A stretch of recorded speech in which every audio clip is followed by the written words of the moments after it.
is my trainer. Oh, good. Well, you look good, so she's doing a good job. She's doing a good job, right? Yeah. She's a great trainer. She's a great trainer. She is. Yeah. She is. We met about a year ago. I used to come to this gym. So this gym has been here for like 27 years. Jeffrey Erkin owned it. 27 years? Yeah, so he's had this spot, so when it was sold to somebody else and then they couldn't keep up. You look like you've been alive that long, see? And then it just fell on my lap. Yeah. Accidentally. You got some good Really? I'm probably gonna have to train. I'm gonna come train. You should. Yeah, this is right by my house. Oh, really? No way. Palm City. Stop, I thought you lived in Delray. No, I live in Palm City. Still. Oh, you can come train Yeah, I'm anytime. definitely coming over here. This is Yeah, perfect. it's great. It's Yeah. a great. Because usually I have to travel. I gotta go to 30 minutes down the road for Treasure Coast, or I go to Revive like every once in a while. Like I don't That's fucking far. Today. So I had to go down to Deerfield for a little bit, and then came over here. Oh, It takes me about like an hour and a half, depending on the traffic. gotcha. But I've been making that trip for 7 years because I used to work at American Top Team as a strength conditioning Oh, coach. that's right. Mhm. So let's back up. So this Okay. is Daru, Hi, Phil. We've known each other for a long time. Long time. Let's not get into it. I want to say maybe, 12 years? Somewhere around 10, 12 years. Something like that, yeah. Yep. When the kids were little. Mm-hmm. So we both started our business around the same time. Yep. He was getting his business started. We did He helped me with one of my shows. Yeah. I was trying to find that picture on my phone. I couldn't find it. I know. I think I do. I think I gotta look. They shut down my Facebook, so I lost all that. Oh no. Yeah, they shut it down like twice, and I don't know what happened. I'm running a lot of ads through my personal coaching page, so then I don't know if that has something to do with it. But they shut it down, and then I lost like everything. Oh. But the good thing is that the Instagram and everything else, I had the YouTube channel, so it didn't kill me too much. Now, the worst was when I got my Instagram shut off for I got it shut off twice actually, and I got that shut off for weeks on end, and that's where you're running all the ads and things like that. So I had to physically, because it was a UFC thing, I had to go call the UFC. Luckily, I had a number, and one of my fighters is really close with the UFC, obviously, trains for or fights for the UFC, and I got it back. But I know most people don't ever get theirs back because of You have to start over fresh. it's so tough. And you think about it, like that's your livelihood in a lot of ways. As trainers, as coaches, Yeah, right? that's true. As business, Advertising. as a That business is- owner, as an entrepreneur, Right. it's like I'm gonna get comfortable, y'all. That's good. That's what it's for. Yeah, so no, I mean, and I think that the biggest thing for me was like, all right, now I have to get it all back. When I had the Facebook, I was like, it's all right, whatever, because I still had the coach's page. But then I lost all those pictures, I lost all of that stuff. But I found it for somehow I found it. I don't know. It was in one of the older gym pages. And I went in Must there. be some type of tag or. Yeah, everybody was tagging it. So then I looked at all the people that used to come to the gym. I looked where you were at and everything else. So I started to get all those pictures back. So I'm like slowly bringing it up. And then when I put my personal page back on, so like people like, is this really you? And I'm like, yeah, it's really me. I had to put it, I had to pin it. I was like, yo, listen, if I friend request you, it's actually me. Don't worry. All these bots and everything else going on in the world. But yeah, I mean, interesting times with social media, man. Yeah, it is very interesting. I have a love-hate relationship as always. Everybody kind of does. Yeah. So it's like, it definitely helped me level up and get my brand out there, get the brand recognition. But sometimes I just want to be like, get away from me, And what I found out and I realized was that when I'm on there for a sustainable amount of time, like it brings down my morale. It really like gets me out of like a good mood. Like I'm like, I don't want to be on it. Unless I see somebody that's doing well that I like, and I'm like, yeah, it's perfect. But when you start to compare, it's just natural, Yeah. As human beings, we compare ourselves to others, no matter what. And you go, damn. But there's like a tad bit of envy. And you gotta stop yourself because you don't want to be that person. I think at the end of the day, though, it's like as long as you're true to yourself and you know your purpose and you know where you're going and have your vision aligned with the goals that you set, you'll be fine. It's when you start to compare to others and not get to that point where you're like, wait a minute, that's not my path. That's not what I was here to do. That's their path. And so when you can bring yourself back to that's for anybody. Anybody that starts to feel like that, just take a step back and look at your true purpose. So where do you, if you tell us a little about your background, how do you get into MMA, boxing, younger years? So born and raised where? Yeah, I was What's your story? I was born in Maui, Hawaii. Crazy what happened. That is? Wow. You have family there? No, I was born there, and my dad was in the Navy, so we moved around.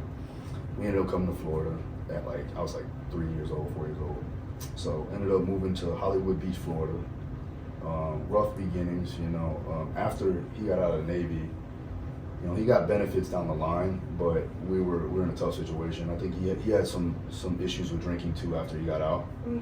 So then I think at that point, I was young, but I know that my mother and my father both split.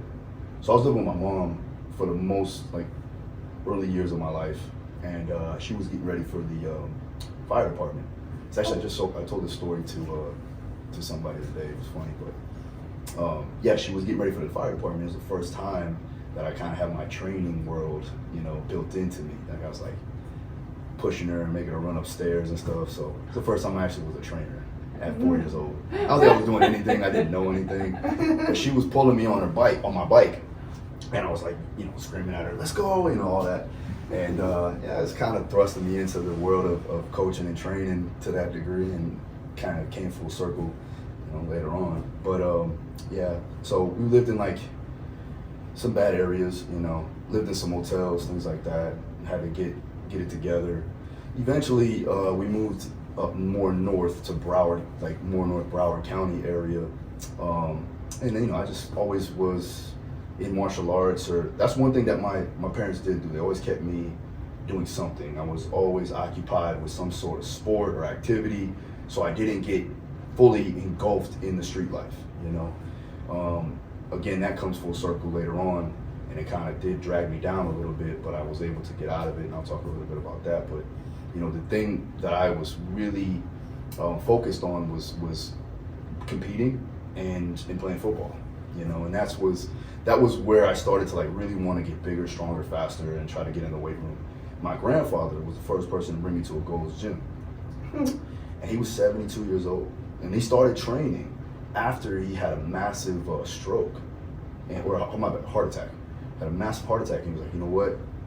I can't do this anymore. And he changed his life. He started to eat more healthy. He started to take supplements. He started taking vitamins. It was all over the place, man. He had the tackle box with all the vitamins and stuff. He was he had the gloves with the fingers cut out. He was going full wraps with the golds. I was and I think he had the stringers, and I was like, all right. So he brought me there, and I told him, I always wanted to get stronger and bigger and faster, And I think it was, just me being around sports and martial arts. So I was a big fan of Bruce Lee, Jean-Claude Van Damme, all the guys that were jacked, And, jacked to a degree.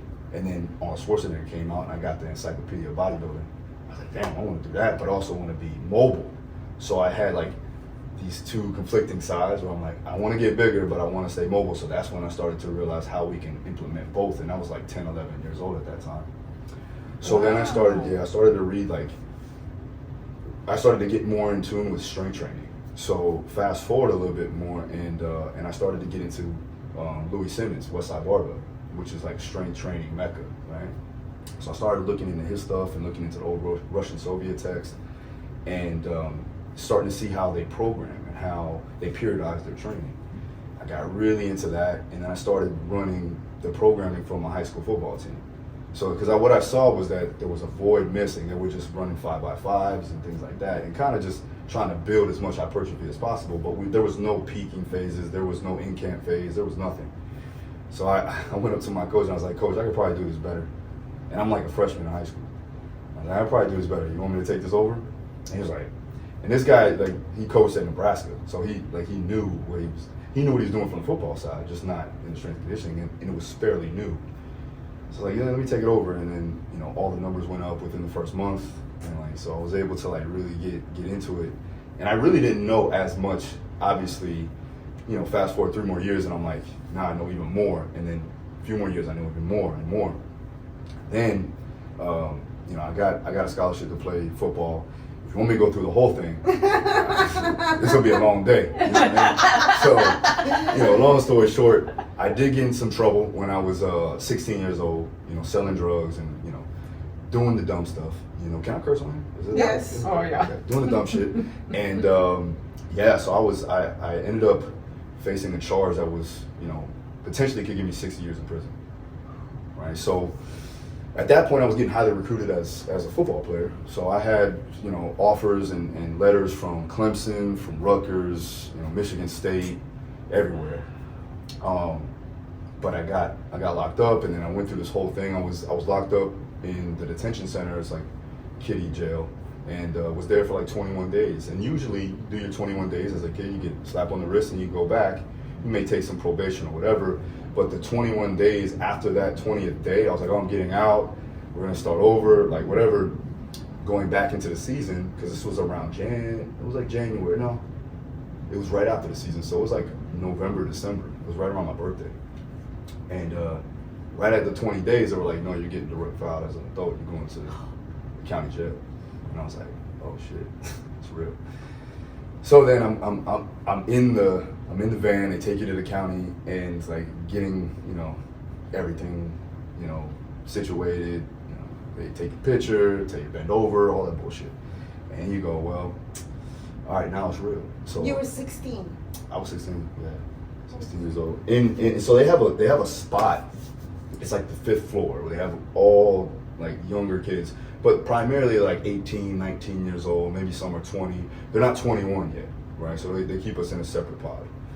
And so when I got there, I was just like, I wasn't in shock because I was already acclimated to being institutionalized to a degree.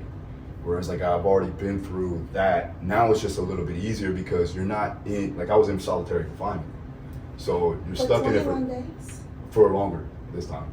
So 21 days was the detention center, which that was kind of like camp, like where we fought all the time. It was just the kids fighting all the time. I got into like 4 fights there. But when you go to the county, you're in a 23-hour lockdown. You come out for the hour, you know, and there's a bunch of the rest of the kids are there. You go back in for another 23. So like, and they keep the lights on. It's terrible. But you know, luckily everything was hearsay. So like, they really couldn't find anything on me. The only thing that they could say was that I stole a cell phone because I was trying to make sure that they didn't call anybody. So with that, they gave me probation. They gave me 5 years probation. Luckily, thank God, and like some restitution. Now, at that point, I had to drop out of my high school that I was in, and then all my scholarships were gone. So I had to start over. So I went to Deerfield Beach High School, which is where my gym is at now, and started over basically. So when I got there, that high school football team was one of the top schools in the nation. So I'm coming from a school that was dead last probably in the nation to now, like, they were in the semifinals. Actually, they were in the finals. They lost the state finals the year prior. So they were really good. So I was happy. So I went there, and you know, it was like they wanted me to start and do all this, and I immediately stepped into a captain's role because that's just who I am as far as an individual, right? So when I stepped into that captain's role, I initially found out how I could lead different types of people, right? And this goes hand in hand with coaching, right? And then fast forward, I could talk about how when I got to American Top Team, the same thing happened. But having to learn through not just different cultures, but different environments, different ways of life, and then try to get them to cohesively work together, and which is very important when you have a team that's looking for a common goal, but you have a bunch of individuals also looking to shine, right? Because a lot of those kids went to the NFL. Jason Pierre-Paul was on my team. He played for the Giants, and I used to play for Tampa. He plays for a bunch of other teams. So he was one of the guys that played on the team. You know, and then a couple other guys went to, you know, Arena League and stuff like that. So we had a good team. Eventually, I was able to do good enough to where I got a partial scholarship to go to Alabama State University, play for them. At that time, while I was in Alabama, it was a total culture shock. So I'm coming from South Florida, very diverse, right? You go to Alabama and Montgomery, it's just like black and white. And you're just like, and now I'm at a HBCU, mind you. That's a historically black college university for those of you who don't know, right? So I'm the only white kid on the team. Minus probably the kicker. Of course, the kicker, right? And I had gold teeth, and I had a shaved head, and I had tattoos all over the place. Oh, and mind you, I'm a felon. So I kind of fit in to a degree. Hey, listen, this is uncut. No, honestly, all the kids there, and even the school itself really took me in, and it was cool because I did stand out to a degree, but it was fun because I was able to like really stand out and do what I needed to do on the field. Now, on that point, I'm also 5'8", 205 pounds. So like I'm working and I'm going against guys that are 300 plus pounds, you know, as I'm like a wedge buster in the kickoff team. Basically what that means is I run full speed into a line of 300 pounders and I try to break through a wedge to allow other guys to make the tackle. So it's like kamikaze, just go, right? But, so mind you, I've been playing football since I was probably about 7 or 8 years old. And my first concussion, I was 8 years old. It was the first time I ever got concussed. I didn't know what it was. I was like, damn, what happened? It was an Oklahoma drill. For anybody listening, you know what Oklahoma drill is. And it's just like you basically run head to head. And that time they didn't teach us how to tackle.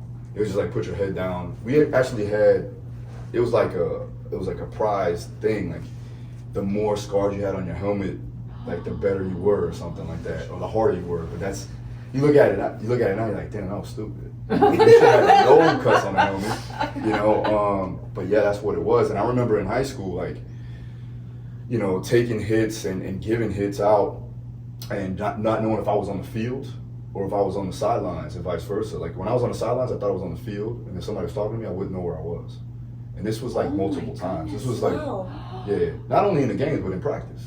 So you add up all the time, and you got multiple concussions. And I didn't know it, you know, and then when you get to college, it gets worse because now the collisions are harder and higher. There's higher velocities.